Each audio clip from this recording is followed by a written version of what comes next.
कधीच नाही चुकणार तुमचे फेवरेट टीव्ही शोज झी5 सोबत, तेही एकदम फ्री।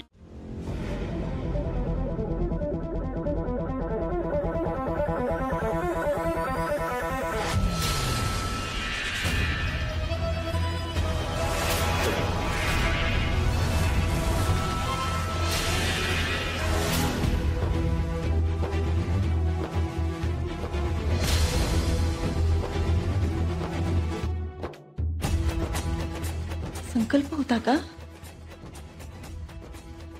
आम्ही त्या हॉस्पिटलच्या लाईटी घालावल्या त्यावेळेस ह्यांनी कापड बदलली बघा, आणि तुमचं बाळ उचलून घेऊन गेले आणि पाळण्यात ते गेलेलं बाळ ठेवलं। नुकतीच तुमची डिलिव्हरी झाली होती मॅडम, आणि तुम्ही गुंगीत होता। सारखं सारखं तेच तेच डोक्यात येते माझ्या। पण खरंच अमोलच्या लहानपणी ज्या काही गोष्टी घडल्या त्या गोष्टींचा परिणाम अमोलच्या मनावर झाला असेल का? मनी मोशनी संकल्प आयुष्यातून निघून गेले तर पिच्छा काही सोडत नाही आपला। संकल्पामुळे अमोलला नको त्रास व्हायला लागला।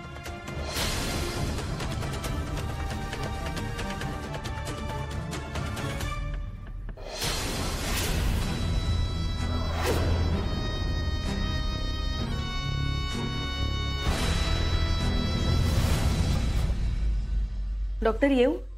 हाँ या ना मॅडम, बसा प्लीज।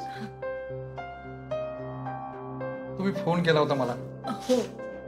अगदी एवढं अर्जंट अपॉइंटमेंट? डॉक्टर, अमोलला हा झालेला त्रास अगदी अलीकडे व्हायला लागलाय। आधी असा त्रास होत नव्हता। मला ना राहून राहून असं वाटतं की काहीतरी राहून गेलंय, काहीतरी चुकतंय। तुम्ही जे बोलताय ते मला नीट समजत नाहीये।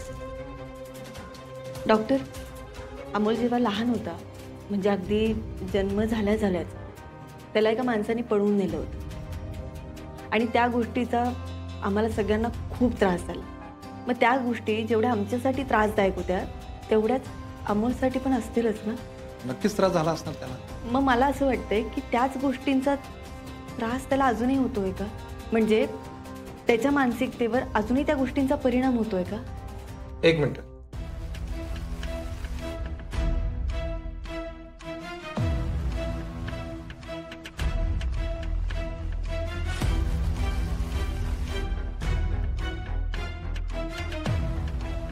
मॅडम, काळजी करण्यासारखं काहीच नाही, तो एकदम ठीक आहे। रिपोर्ट प्रमाणे अगदी नॉर्मल आहे। पण आता राहिला विषय घडलेल्या गोष्टींचा आणि त्याचा झालेल्या परिणामांचा। मला सांगा मॅडम, तुमच्यावरती ह्या गोष्टी किती मॅटर करतात? हो जास्त नाही। येस, सेम अबाउट हिम। त्याच्या बाबतीतही तसंच आहे। आता भीतीमुळे त्याला चक्कर येते हे तितकंसं काही खरं नाहीये। कुठलीही गोष्ट ठराविक काळासाठी असते।